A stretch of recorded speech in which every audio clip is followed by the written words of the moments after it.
이야기는 왜 하는가 하는 질문에 대해서 세 가지 대답이 가능한 것 같아요. 첫째는 알고 싶어서 또는 안 것을 알리려고 하는 거죠. 두 번째서 재미있어서 남들도 재밌게 하려고 해요.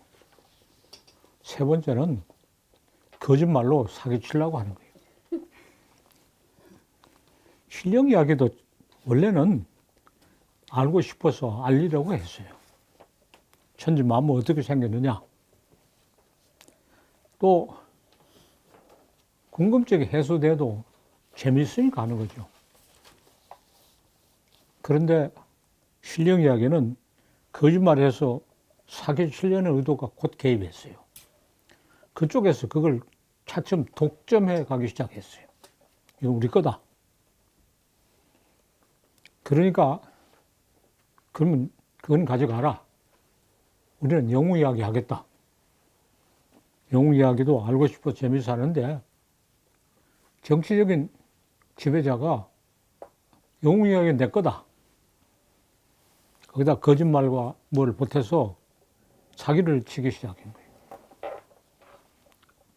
그러니까 화가 나서 좋다. 우리는 범인 이야기 하겠다. 범인 이야기는 이건 내 거라고 앗아가는 사람이 없어요. 만인 공유의 것으로 아직 남아서 모든 사람을 재밌게 즐겁게 하는 기능을 수행하고 있어요. 세상이 어떻게 돌아가는지 아는 데도 도움이 되고 재밌게도 돌아가고 조금 질 나쁜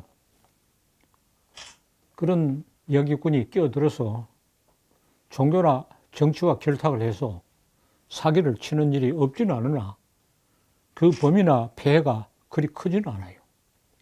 그래서 신령 이야기나 영웅 이야기는 차등의 세계관을 보여주는 쪽으로 이용되고 있지만은 범인 이야기는 대등의 세계관을 잘 보여주고 있다. 문학이 두 차례 곤욕을 치르다가 이제 자기 할 일을 제대로 한다. 이렇게 전개를 설명할 수가 있어요.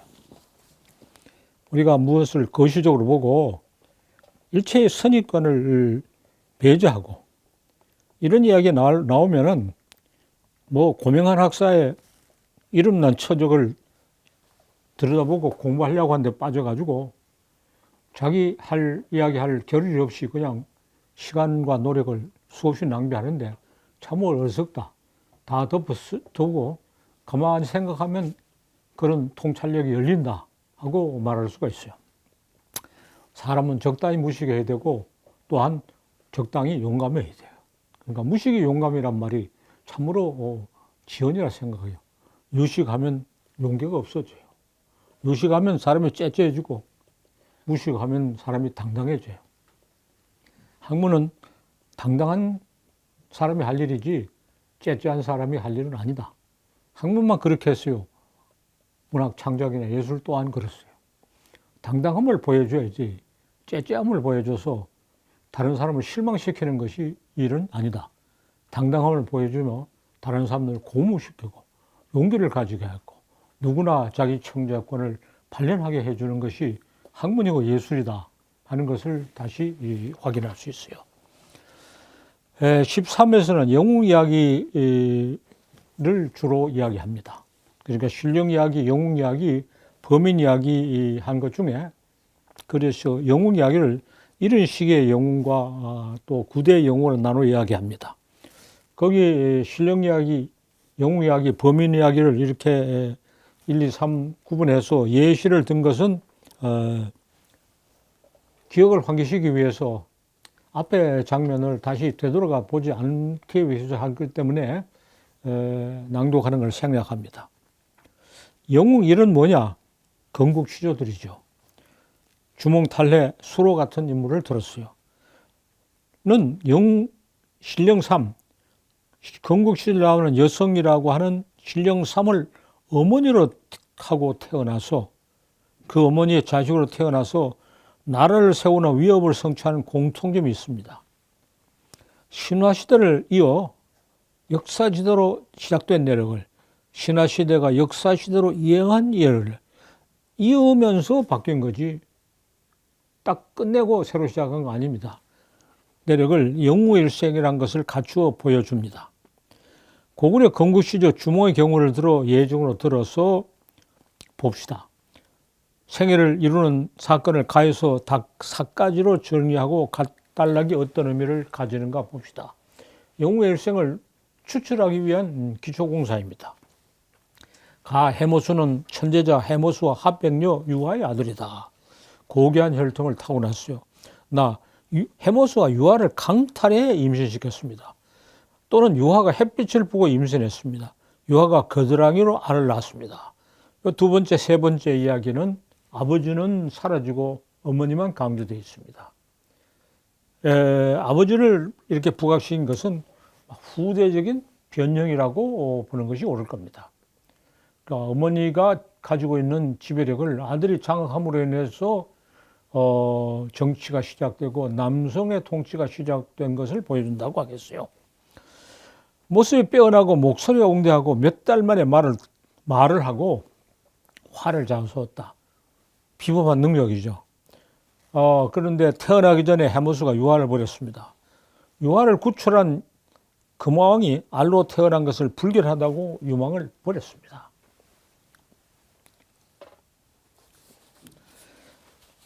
그 다음 말들이 버려진 주몽을 밟지 않고 수많은 짐승들이 보호해서 주몽이 살아났습니다.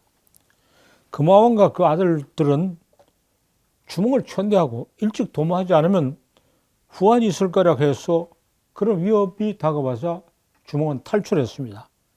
가다가 강을 만나서 배가 없어 강을 건널 수 없게 됐습니다. 그런데 하늘의 호수가 칼로 물리치니 고기와 자라의 무리가 다리를 놓아 길을 건널 수 있고 적대자를 다 물리치고 마침내 고구려를 건국하는 위협을 달성했다. 이렇게 요약될 수 있는, 정리할 수 있는 주몽의 일생이 영웅의 일생의 아주 본보기를 보여줍니다. 사에서 각가지 단락이 무엇을 의미한가 정리해 봅시다. 가, 혈통이 고귀하다. 나, 출생이 비정상적이다. 다, 탁월한 능력을 지녔다. 라, 어려서 버림받아 죽게 되었다. 마, 구출 양육자를 만나 달아났다. 바, 자라서 다시 위기에 부딪혔다. 사, 투쟁에서 승리했다. 이렇게 정리할 수 있는 것을 단락이라고 합니다. 오른쪽에 혈통이 고귀한다는 것은 행운이고 그 다음에 고난이고 행운이고 고난이고 행운이고 고난입니다. 행운과 고난을 단락소라고 명명했습니다. 왜냐하면 단락이 가지고 있는 그 기본적인 특징을 정리한 것을 단락이다.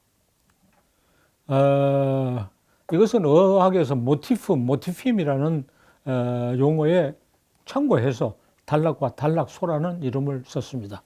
그러나 단락이니 단락소니 하는 용어를 굳이 사용하지 않아도 논의가 전개되고 의사가 전달되면 그러면 됩니다. 용어를 남발하거나 용어에 무슨 큰 진리가 있는 것처럼 말하는 것은 부적당합니다. 이것이 영웅의 일생입니다.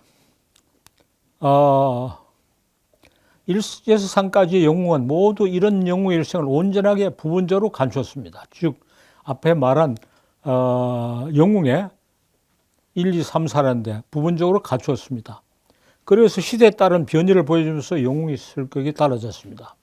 신라 건국 시조의 하나인 탈레는 영웅의 일생을 온전하게 갖췄습니다. 임신한 지 7년을 경과하고 알로 태어나서 괴짝에 실려 바다에 띄워진 신세가 되었습니다. 하는 점이 특이합니다. 괴짝에 실려 바다에 버려진 신세가 됐다는 것이 특이하지만은 어디저기 계속 되풀이 나옵니다. 이러한 어떤 요소들, 이러한 이야기거리, 어떤 토막 이야기거리를 화소라고 우리가 지을 수 있는데, 화소를 할 수 있는데, 이 화소의 세계적 분포를 찾는 것도 흥미있는 일이고, 화소의 유래와 의미를 찾는 것도 흥미로운 일입니다. 그러나 화소의 유래와 의미를 찾는데 너무 몰두하거나 집착해서 전체의 전개를 또 저버리는 것도 바람직하지 않습니다. 그런 것은 소탐대시다, 이렇게 말하고 대범하게 넘어가야 됩니다. 가락국을 세운 수로는 영웅의 일생을 부분적으로 갖추었습니다. 하늘에서 내려온 아래에서 태어났다 하고 땅에서 머리를 내밀었다고 합니다. 하늘에서 내려왔냐 땅에서 솟았느냐 이것이 서로 대립되는 화소입니다. 그러나 이 화소의 윤원을 캐는 데로 너무 집착하지 맙시다. 그리고 탈레가 침입하는 것을 수로가 격퇴했다고 하는 것이 또한 특이합니다. 영웅의 일생을 다 온전하게 갖춘 경우도 있고 부분적으로 갖춘 경우도 있고 예사롭게 갖춘 경우도 있고 특이하게 갖춘 경우도 있다. 그 어떤 간에 영웅의 일생은 두루 존재한다.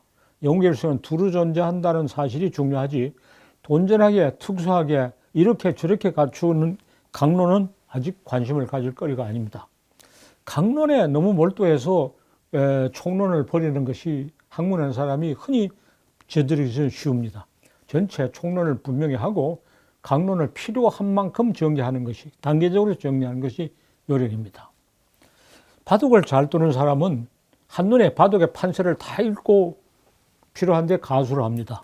잘못 두는 사람은 부분에 집착해서 어느 부분의 생사에 그냥 몰두해 있다가 전체를 잃어버립니다.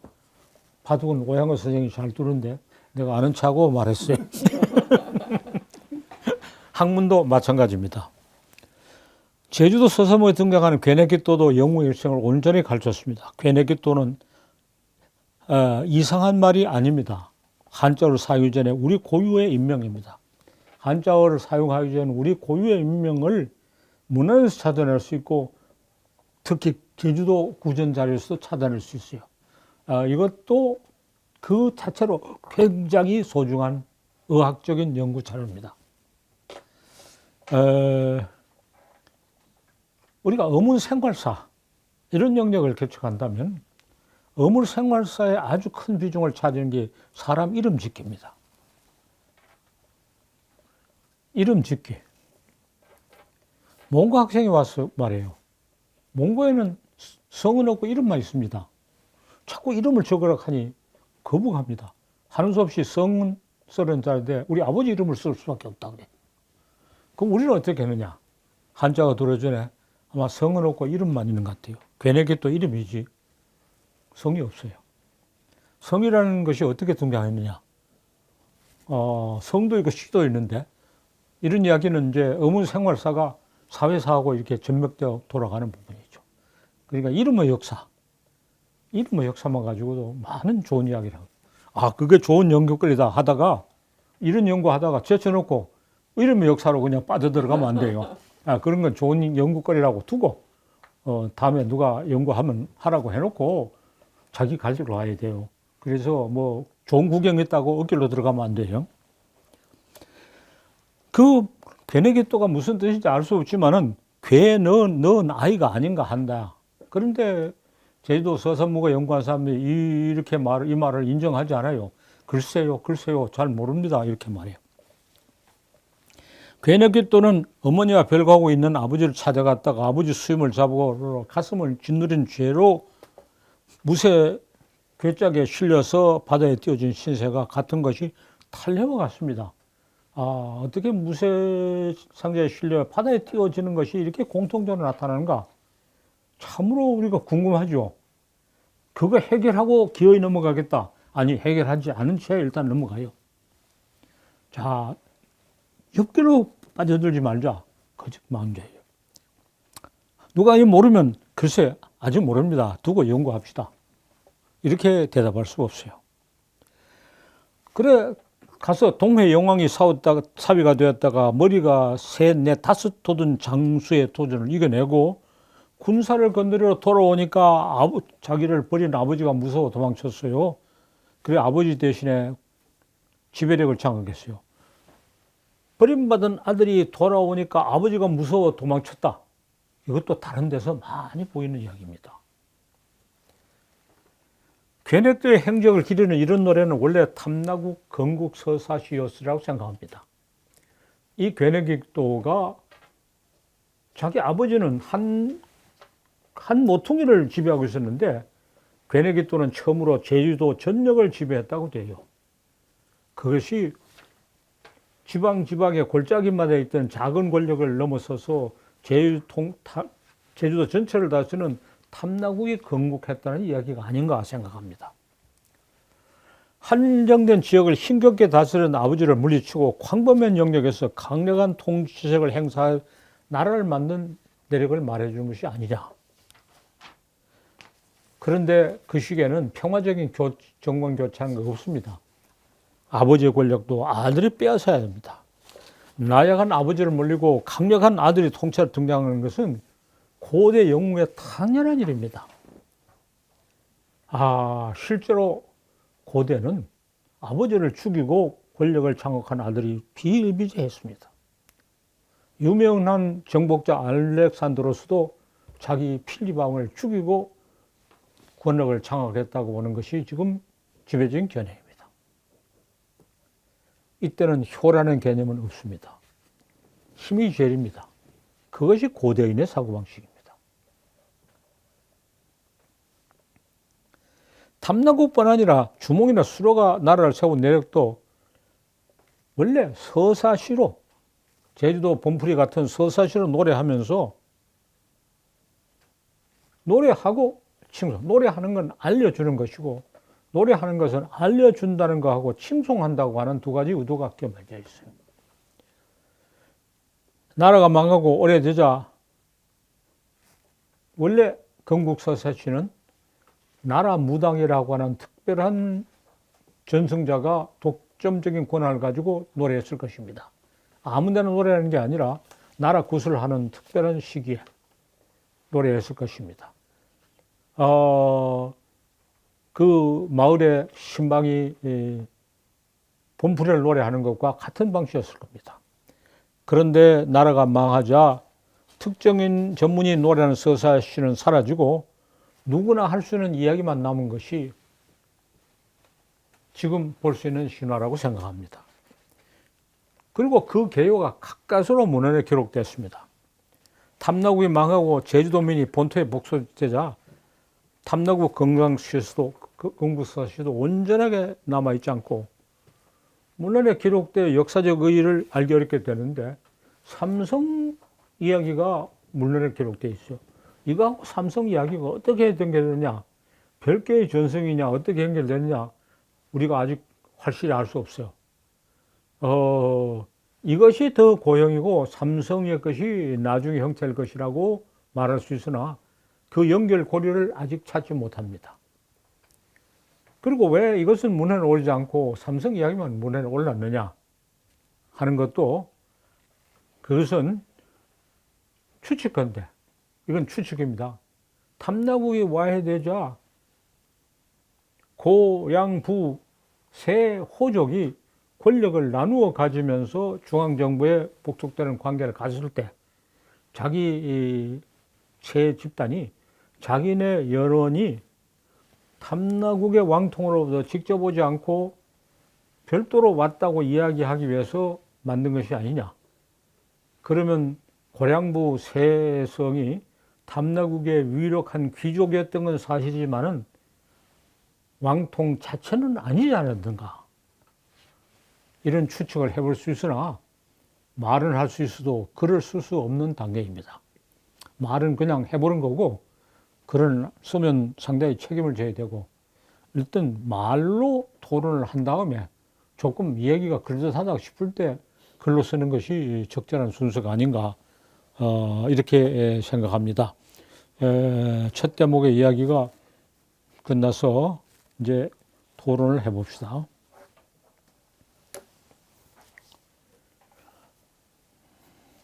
여기서는 영웅 이야기의 양상을 이야기하면서 영웅의 일생이 보편적인 전승이며 그것을 다 가질 수도 있고 부분적으로 가질 수도 있고 또 예사롭게 가질 수도 있고 특이하게 가질 수 있다고 하는 그런 변이의 폭까지 이야기했습니다.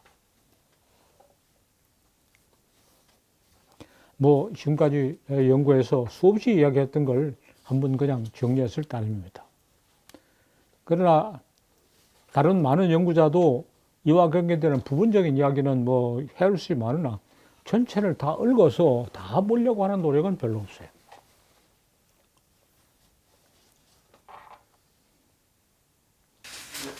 질문이 두 가지인데, 첫째는 아까 선생님께서 괴내기도를 괴에 넣은 아이라고 말씀을 주셨지 않습니까? 근데 이렇게 이제 조사를 해보면 괴에서 나온 아기 신이라는 뜻입니다. 나온? 네. 그래서 괴가 낳은 아이, 근데 괴는 동굴이라는 뜻입니다. 그러니까 그 김영에 가셔 보시면 괴내기 괴짝이 아니고? 네, 괴짝은 아니고요. 그러니까 그 괴라는 것이 보통 굴을 의미합니다. 굴에서 나온? 네, 네. 보통 대만 신화나 이럴 때 동굴에서 걸어 나오거든요, 사람이. 그렇게 나온 아이라는 뜻으로 해석을 하는. 그거하고 그러면 괴짝이 실려갔다는 거하고는 다른 이야기. 예, 거기에 대해서 나도 뭐 자신 있다고 말하지 않았고, 내가 이렇게 말하는데 다른 아무도 동의하지 않더라 그렇게 이야기했어요. 근데 선생님 이제 제일 궁금한 건 그 아이누 유카루라든지 이런 걸 보면 이렇게 이제 이쪽 섬에 사는 사람은 그 내지인이겠죠. 그리고 섬 밖에 사람 레푼크루라든지 이렇게 해서 이제 저쪽 쿠릴 열도, 그다음에 사할린스크 이런 데 살던 그 존재들하고 다투는 얘기가 굉장히 많습니다. 그래서 이제 가령 적대자의 저 누나한테 구해져 가지고 양육되다가 자기 정체를 알고 이렇게 싸우는 얘기들이 있는데 제도에는 그런 건 없지 않습니까?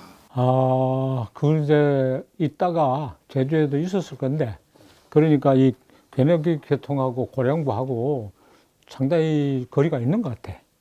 있는 것 같은데, 그런 게 있었는데 다 마멸되고, 아이누는 오랫동안 자기들끼리 생활함으로써 그것이 남아있고, 제도는 일찍이 봉초와 본토에 복속돼서 복속된 관계가 죽기 때문에 내부는 없었는 게 아니냐.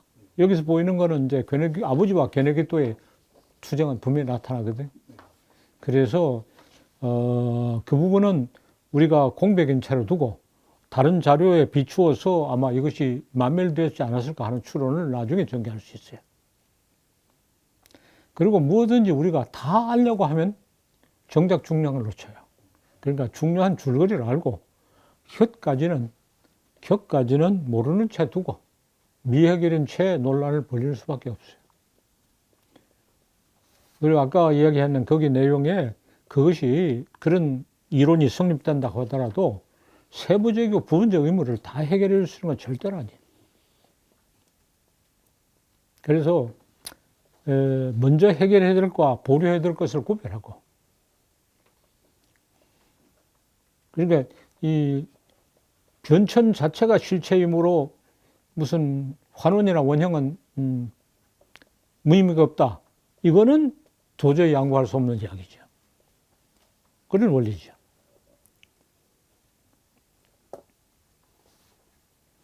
선생님, 영웅의 일생 유형이요. 이것이 이제 신화에서부터 차 아래로 내려가면 신소설까지도 실소설까지. 네, 그 골격을 잇고 있는데요. 왜 이렇게 영웅의 일생 골격을 잇고 그걸 즐기고 향유하게 되었을까요?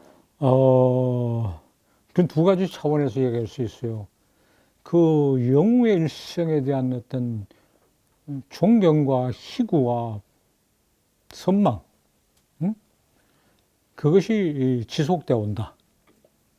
그러니까 영웅이라는 존재가 별도로 있어서 그것을 찬탄하는 게 아니라 내 자신도 그런 영웅의 능력을 발휘하고 영웅의 의적을 발휘하는 소망이 있어서 그런 그 주체의 의도가 있어서 전승되어 오는다 하는 거 하고, 또 그것이 전승되어 오는 것이 의식의 어떤 차원이냐, 의식에. 그래서 표층적인 의식, 설명할 수 의식이 아니라 상당한 정도로 잠재적인 의식 속에 존재한다 하는 두 가지 차원에서 이야기해야 돼요. 상당한 정도로 잠재적인 의식을 가지고 있을 때, 현재 지금 무의식, 잠재의식을 연구하는 학문에서 요 층위에서 전통이 전승된다고 말해주지 못해요. 아직도 거기까지 가지 못했고. 한편 불교의 유식론에서도 사람의 의식을 대해서 여러 층위로 무슨 이야기를 하는데, 거기에서도 사람이 그런 뭐 번뇌에 사라져 있고 망가고 깨어나고 이걸 매겼지, 뭐 제5식, 6식, 7식 하는데 거기서도 해주잖아요. 그래서 우리가 문학을 하는 사람들이 심리학이나 그런 유식론에 기대지 말고 문학 자체에서 의식의 층위를 이야기할 수 있는 어떤 가설적인 이론을 전개할 수 없는가. 가령 율격은 이런 의식에서 보존되고 있고, 또 이런 유형은 이런 의식에서 보이는 데가 있고, 이렇게 의식의 어떤 그 지도를 우리가 조금 그려보는 것이 어떤가, 적극적으로 그렇게 한번 제안하고 싶어요. 그래서 전통론이라고 하는 것을 막연한 이론적인 개념적인 서술을 하지 말고, 한편으로는 그 문학의 예증을 풍분히 들고, 한편으로는 그 의식의 층위를 조금 추적해가면서, 뇌과학자들은 우리 뇌 세포가 뭐는 어디 저장되어 있고 어느 어디 저장되어 있다, 이런 것을 말해서 뇌 지도라는 걸 만들고 있어요. 그 뇌 지도를 만드는 게 그 사람들 뇌를 회복해서 만드는 게 아니라고요. 뇌를 여러 가지 회복하면 그 기능은 다 죽어버리니까, 살아있는 뇌를 가지고 만들어야지, 죽어있는 뇌를 아무리 관찰해도 뇌 지도를 못 만들거든. 많은 것이 이론적 가설에 의해서 만들어지는 것 같아요. 그래서 우리는 그런 것을 너무 겁내지 말고, 우리 문학은 그런 할 능력이 없다고 이렇게 자기를 낮추지 말고, 우리는 의식의 지도를 조금 그려보는 것이 어떤가.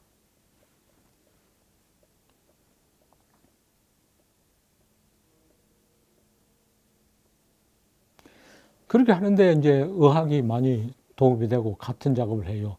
문법은 어떤 의식에 저장되는가? 문법 시험, 문법을 모르니까 문법 시험 0점을 받아요. 문법을 아니까 문법에 맞게 말해요. 그러니까 학습된 문법과 본연의 문법은 다른 층이죠. 학습된 문법이 많을수록 본연의 문법이 침해를 당하는 것 같아요. 전혀 교육받지 않은 사람이 가장 문법에 맞게 말해요. 일상적인 구두를 문법에 가장 어겨서 말하는 사람 누구냐? 문법학자라고 생각해요. 문법학자는 잘못된 문법을 가지고 본연의 문법을 침해하는 역기능이나 수행하는 게 아닌가.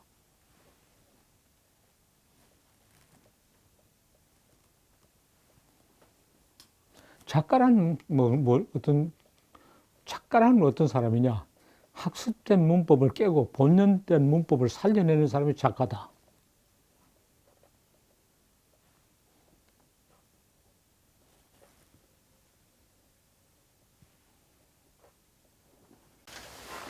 학습된 문법과 본연의 문법을 전혀 의식하지 않는 의식작가다.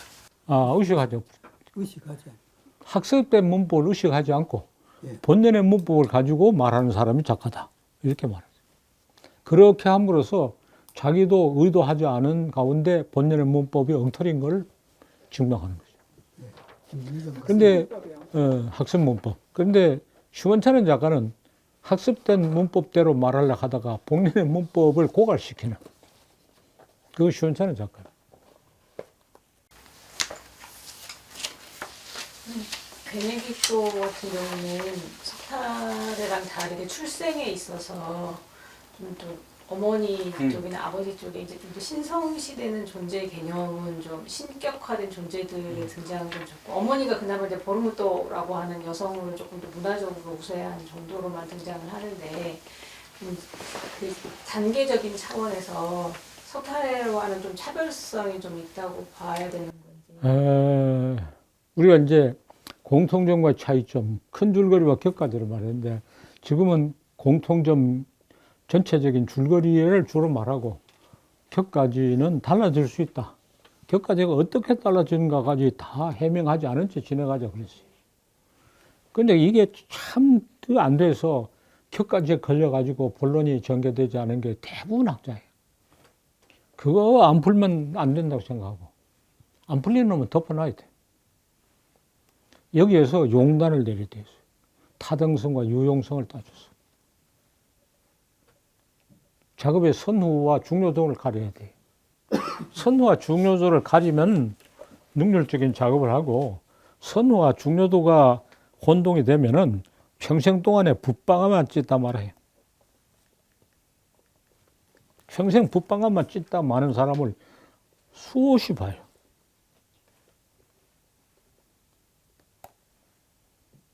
과단성이 없어서 그래 돼요.